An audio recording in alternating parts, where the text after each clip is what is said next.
Hey friends, welcome back to Beyond the Oilers here on Dolly TV. As today we're taking a look at two Western Conference opponents for the Edmonton Oilers who have sustained a hot start out of the gate here to begin the 2024-2025 season, one of which is obvious, the other one leading the Pacific Division.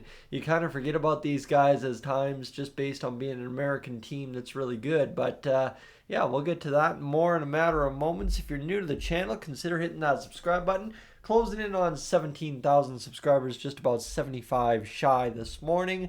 So what do we know? Well, we know that the Winnipeg Jets are undefeated, okay? That's the number one thing we know today in the NHL.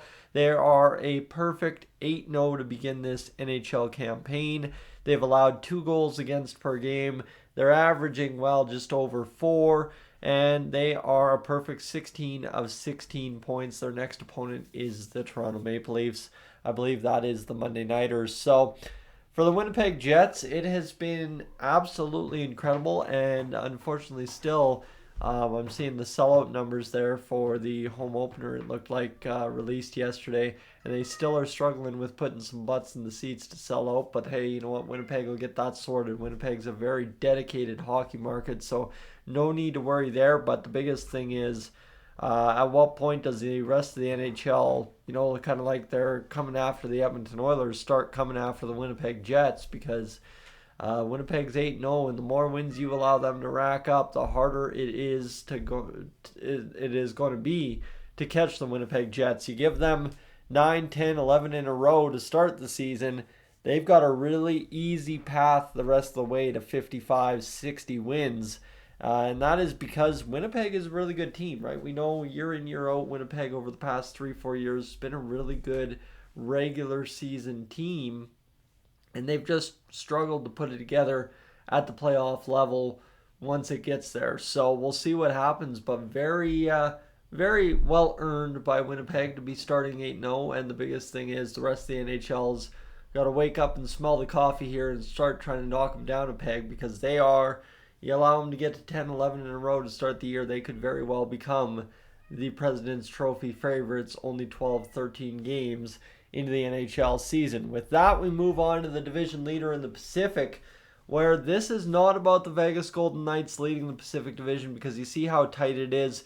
4 through 1 is separated by 3 points, and that means Vancouver's only even played 7 games, so 2 games behind Vegas. We could still have a lot of change. And don't forget, by the way, the Edmonton Oilers woke up the other night there in Pittsburgh, 1-4-0, and they play the Wings tonight. So you look at this here, the Oilers have 8 games played. You win the ninth one, you're playing 9 points. Now you're separated by 4 points, and it all gets murky like that. No, what we're taking a look at here is the Vegas Golden Knights averaging almost 4.7 goals for per game this year. That's in that middle column there, that GF, if you're unfamiliar. But yeah, for the Edmonton Oilers, that is a problem, because Mark Stone is almost leading the NHL with 2 points per game through 9 games, with 17 on the ledger so far.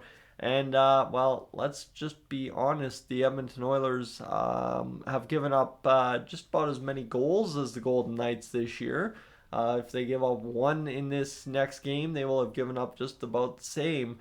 But they have scored about 24 less by the end of tonight. If they won 2-1, I guess it would be 22 less. But that seems to feel like crazy talk, considering we have Leon Draisaitl and Connor McDavid on the team. But again, the similar thing like Winnipeg, the longer you let Vegas ride hot, the more complicated the picture gets for the Edmonton Oilers and home ice in the Stanley Cup Finals, as we have talked about for the past better part of 4 months. So looking forward to seeing the Oilers get into action tonight around 4 o'clock. Of course, it's Sunday afternoon hockey in Airdrie. Looking forward to being at the rink for, I think, the first time this year, actually. Kind of been slacking on those duties, but we'll get on down to the rink this afternoon. We'll go watch some hockey. We'll get back home. We'll watch some hockey, and we'll see the Edmonton Oilers hopefully come away with a victory that secures us 9 points on the season. But again, like I'm saying, you're watching Vegas. You know what? They've the last 3 games they haven't scored less than 6 goals, and you're watching Winnipeg win 8 straight, going for 9 potentially on Monday night. So friends, thanks for being aboard here on another edition of Beyond the Edmonton Oilers. For right now, I am up on gone.